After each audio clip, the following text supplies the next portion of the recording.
New York dad who found a creative way to make sure his daughters inherit the love of the game. I love this. And now he and his family are connecting with young fans around the world. Crystal Rich shares his story ahead of tomorrow's NWSL championship game.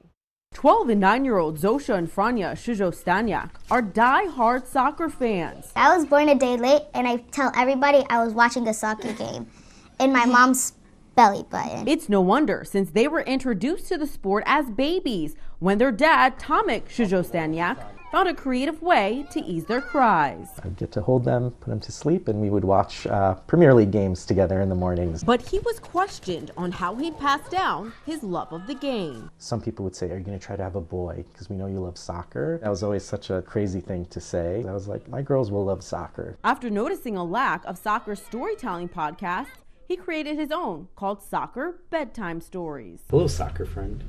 As the stars begin to twinkle in the night sky and the world around us quiets down. I remember just dreaming about everything that my dad was speaking about, like the way his touch was so perfect on the ball. He's a really good storyteller. I knew he can connect to people right away. I was glad that we would also be a part of it. His daughters are the face of the podcast, with their picture gracing the cover.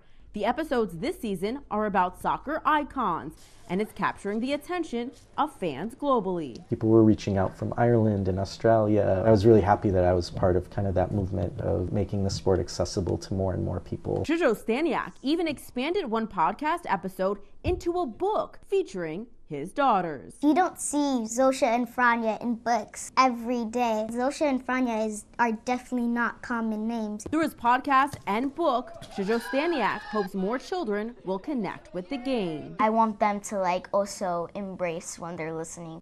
The next episode will be on the National Women's Soccer League Championship. Crystal Rich, CBS News, New York. All right, we want you to